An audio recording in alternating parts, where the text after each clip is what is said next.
Hi, and welcome. You're listening to the X22 Report. My name is Dave, and this is episode 1769B, and today's date is January 18th, 2019, and the title of the episode is The Deep State Using All Their Ammunition, Patience, Timing, Boom. Now, before we get started, I want to talk about all the threats that we are seeing today in America, especially with the new caravan amassing in Central America, headed up to the border. Remember, your safety is the number one concern. One of the best things you can invest in for your home protection is a Patriot flashlight kit. It's called the Night Protector. The Night Protector lights up the darkest of nights with its powerful 1200 lumens that can be seen miles away. Say goodbye to all those batteries. This has a rechargeable lithium battery that comes with it. To get the Night Protector, go to patriotkit.com. Use code X20 and get 20% off the Night Protector. Let's get into the economic collapse, political and geopolitical news. Now, yesterday we talked about the coded message from Maggie Haberman, where there's something going on with Ruth Bader Ginsburg. And it's turning out to be that there is something going on. And we're going to be talking about that in just a minute. But first, I wanted to start off with this BuzzFeed article about Michael Cohen.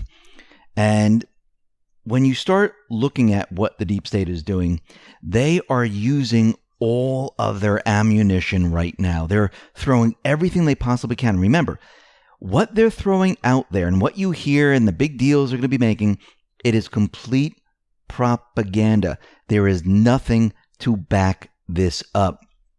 Now, BuzzFeed, they cited two anonymous sources, and they allege that Trump directed Michael Cohen to make false statements to Congress regarding a proposal to build a Trump Tower in Moscow and wanted to meet with Putin himself about the proposal.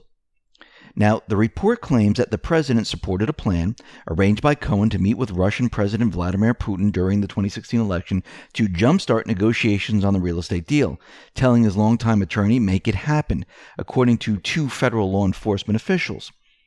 Further, BuzzFeed's report alleges that President Trump received 10 personal updates regarding the proposed project from Cohen, who, according to the unnamed sources, requested that his lawyer tell lawmakers that his involvement in the project concluded earlier than it actually did. The sources also claim the president's children, Donald Jr. and Ivanka Trump, received updates on the proposed tower. Cohen, remember, is slated to testify before House Oversight Committee on February 7th on his work for Trump. So they're playing this up. They're bringing this all out.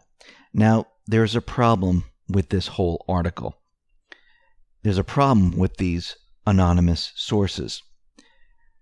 Less than 12 hours after this came out, its credibility has been called into question.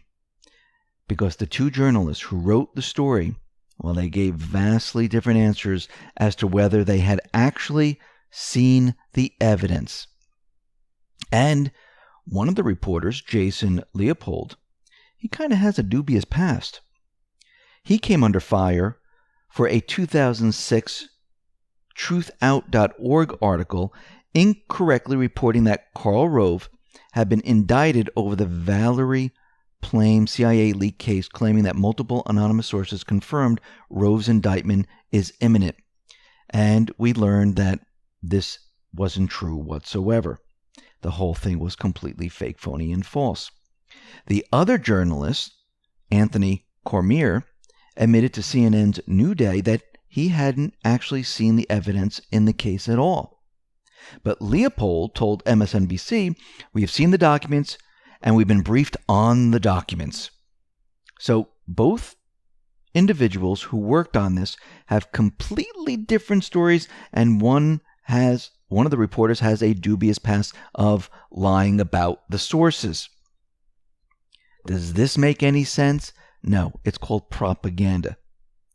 So Trump tweeted out the following, reminding everyone that Michael Cohen has already been convicted of perjury and fraud.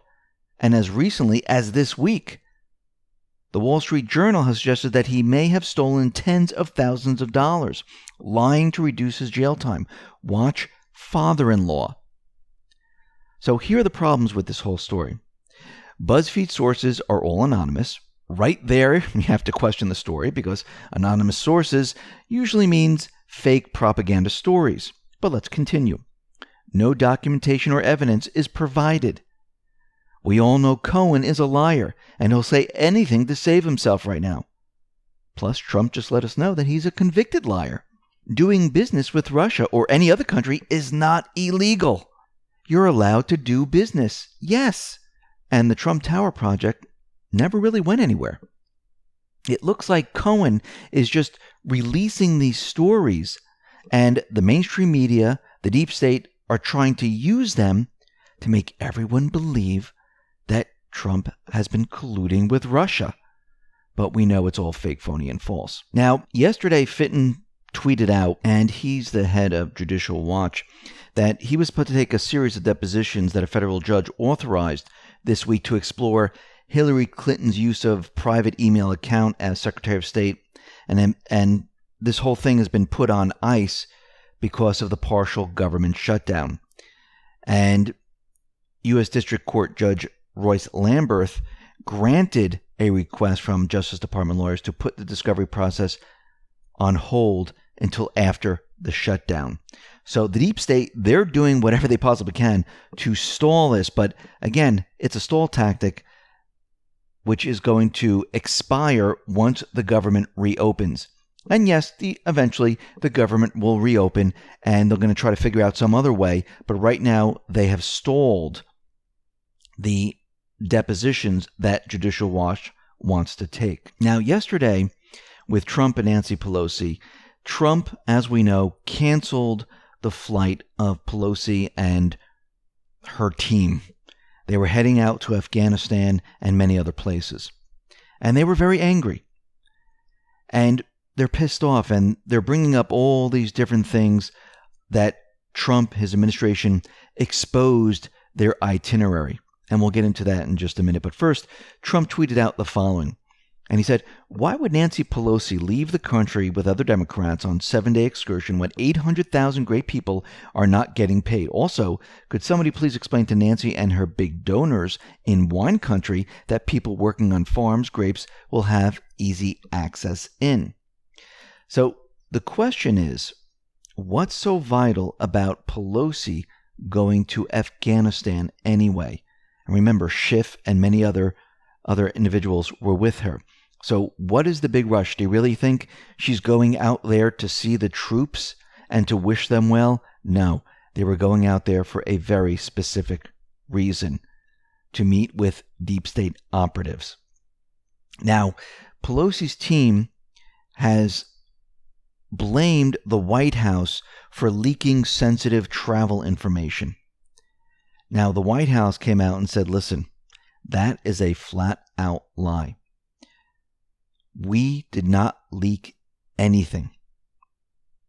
And the White House said the following: "We rejected the accusation from Speaker Nancy Pelosi that the administration leaked sensitive travel information for her foreign trip, calling it a flat-out lie.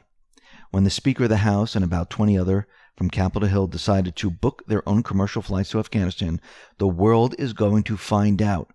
And this is what the White House said, which I agree. If they're going to go and book their flights, give their names, they're going to know where they're flying to, it's really not a secret. The White House continued, "The idea we would leak anything that would put the safety and security of any American at risk is a flat-out lie." Now, they're trying to make a really, really big deal about this. But we need to go back in time. Remember, yesterday we talked about Judicial Watch, and they uncovered way back in 2010 that Pelosi was abusing military travel and using taxpayer money to bring members or families aboard these planes and serving them top shelf liquor. And this is all documented. And one of Pelosi's trips between May 15th and May 20th, 2008 included Johnny Walker Red Scotch, Grey Goose Vodka, E&J Brandy, Bailey's Irish Cream, Maker's Mark Whiskey, and the list goes on and on and on. Now, and Annan pointed out something very interesting about the congressional delegation and the Speaker of the House and her responsibilities. Let me just read this from the Annan. POTUS has made a subtle point with regard to Nancy's congressional delegation.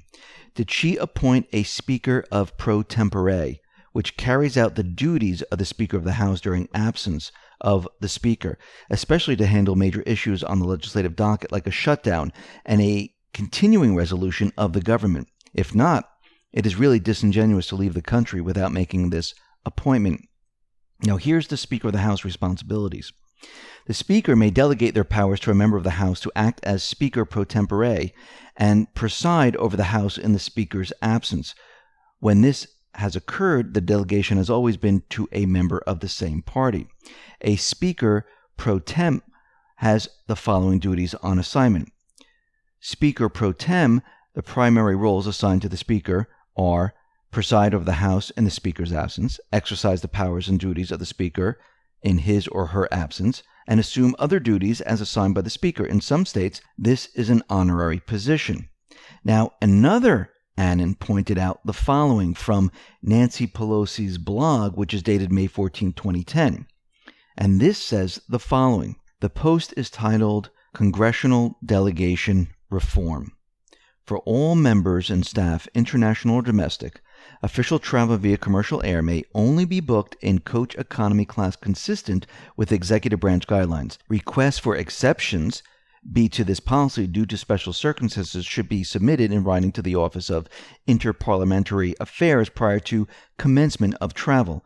As a general rule, business class accommodations will only be authorized if the scheduled flight time is in excess of 14 hours, consistent with rules established by the Department of Defense and State. And her blog goes on to state the following.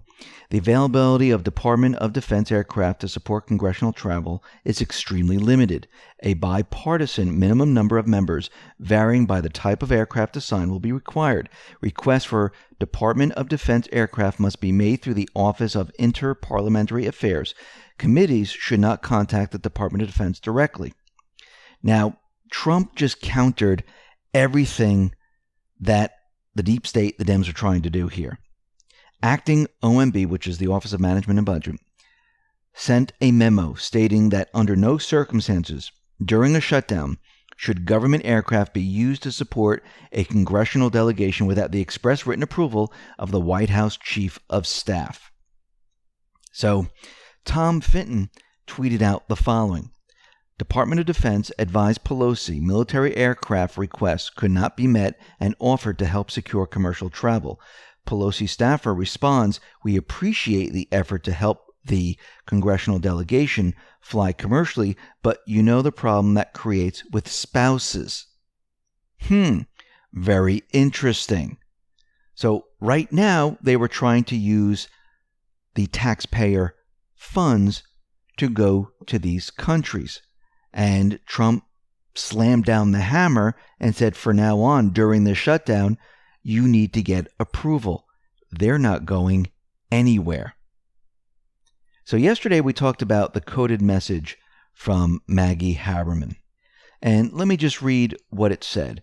The Judicial Crisis Network is launching a 1.5 million ad buy today, which one official says is to ready for renominations and new nominations, and in light of uncertainties surrounding SCOTUS. Now, this had something to do with Ruth Bader Ginsburg. And of course, everyone is telling us that she's absolutely fine. Remember, the mainstream media, as soon as Q posted something about RBG, they came out with articles saying that she is recovering and she's going to be working from home and she's great. Well, let's go back in time a little bit, because in September, the Santa Monica Observer reported that Supreme Court Justice Ruth Bader Ginsburg had developed cancer. Now, Snopes, the fact-checking site, labeled this report as fake news. Who was right? Who was wrong? Snopes was wrong. Santa Monica Observer was correct, because it came out later she had cancer. So where are the fact checkers getting their information? Once again, we know who runs the fact checkers, the intelligent operatives. Now, the Santa Monica Observer is saying the following, that Ruth Bader Ginsburg has pneumonia and is fighting for her life, and that Ginsburg will retire in January. So this is very interesting. We can see why Maggie Haberman tweeted the message out. They're getting ready to counter everything. And this is why, if we go back to Q's post, Q was asking us, what happens if we choose a woman? What type of smear campaign will they use? And we already know they're not going to use the same tactics they use for a man. They're going to change it up, and they're going to use different tactics. They're going to use religion, that she's sexually promiscuous, she's a bad mother, she's a bad wife, she's not stable, she's on medication. I mean, they'll do whatever they have to convince the public that she is not fit to be the next Supreme Court justice. Now, Trump is letting us know, he's tweeted out, that another big caravan is heading our way, and very hard to stop without a wall, he tweeted. And the caravan is coming up to the border, and I believe that Trump would like the caravan to come up to the border. And this is why he's continually tweeting it out, letting everyone know that this caravan is the second one since the elections. And he's making the case of why we need a wall. And Soros, the deep state, they're playing right into this. This will allow him to declare a national emergency. Now, it looks like Trump is looking to have another meeting with North Korean leaders. Looks like they're going to be getting together, and top official Kim Young-chol, he is going to be getting together with Trump, and they're going to have another summit. So the peace deal with North Korea is moving forward. Now, I want to go back to what Pelosi said when she wrote her letter to Trump about security concerns at the State of the Union, and she would like to cancel it. And she said he can write in everything that he has to say, and we don't need to have this big production because of security concerns.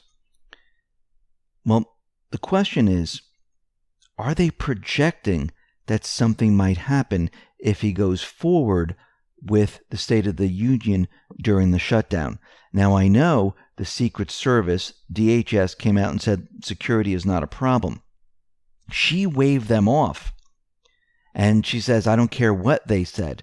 So the question is, why is she projecting this out there?